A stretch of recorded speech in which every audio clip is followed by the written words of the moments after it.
దశాబ్దాల తరబడి పరిష్కారం కావడం లేదు. 1968లో కొటియా గ్రామాలన్నీ కూడా మావే అని చెప్పేసి ఒడిశా ప్రభుత్వం సుప్రీంకోర్టుకు వెళ్ళడం, అప్పట్లో సుప్రీంకోర్టు ఇరు రాష్ట్రాలు అభివృద్ధి చేయండి అని చెప్పేసి స్టేటస్కో ఇవ్వడం జరిగింది. కానీ ఈరోజు వరకు ప్రభుత్వాలు మారిపోతున్నా ఇంతవరకు సమస్య పరిష్కారం చేయడం లేదు.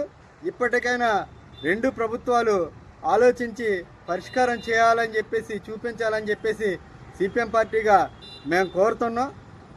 అభివృద్ధి పేరుతో అనేక రకమైన ఇబ్బందులు అటు ఒడిశా ప్రభుత్వం నుండి ఎదురవుతున్న ఈరోజు ఇక్కడున్న రాష్ట్ర ప్రభుత్వం పట్టించుకోవడం, కాబట్టి ఇప్పటికైనా పట్టించుకొని సమస్య పరిష్కారం చేయాలని చెప్పేసి అక్కడున్న గిరిజనులందరికీ మనోధైర్యం నింపాలని చెప్పేసి మేము కోరుతున్నాం. ముఖ్యంగా ఈ రాష్ట్ర ప్రభుత్వంలో కూటమిలో బీజేపీతో భాగస్వామ్యంగా ఉంది. అటు ఒడిశా ప్రభుత్వం కూడా బీజేపీ అధికారంలో ఉంది కాబట్టి కేంద్ర ప్రభుత్వం వెంటనే జోక్యం చేసుకొని సమస్య పరిష్కారం చేసి గిరిజనులందరికీ రక్షణ కల్పించే విధంగా చేయాలని చెప్పేసి కోరుతున్నాం. ఈ కొటియా గ్రామాలన్నీ కూడా 21 గ్రామాలుగా ఉన్నాయి. ఇవన్నీ కూడా 5వ షెడ్యూల్డ్ గ్రామాలుగా ఉన్నాయి. ఇక్కడ ఎటువంటి అభివృద్ధి కార్యక్రమాలు కానీ ఏమైనా చేయాలన్నా ఆ ప్రాంత ప్రజలు అనుమతి ఉండాలి. ఆ రకంగా ఆంధ్రప్రదేశ్ ప్రభుత్వం కానీ ఒడిశా ప్రభుత్వం కానీ చేయడం లేదు. ఇప్పటికైనా ఒడిశా ప్రభుత్వం ఏదైతే దూకుడు చేస్తుందో, గిరిజనులు భయభ్రాంతులకు గురి చేస్తుందో దానికి అడ్డుకట్టేయాల్సిన ఆంధ్రప్రదేశ్ ప్రభుత్వం కూడా అడ్డుకట్టేయడం లేదు.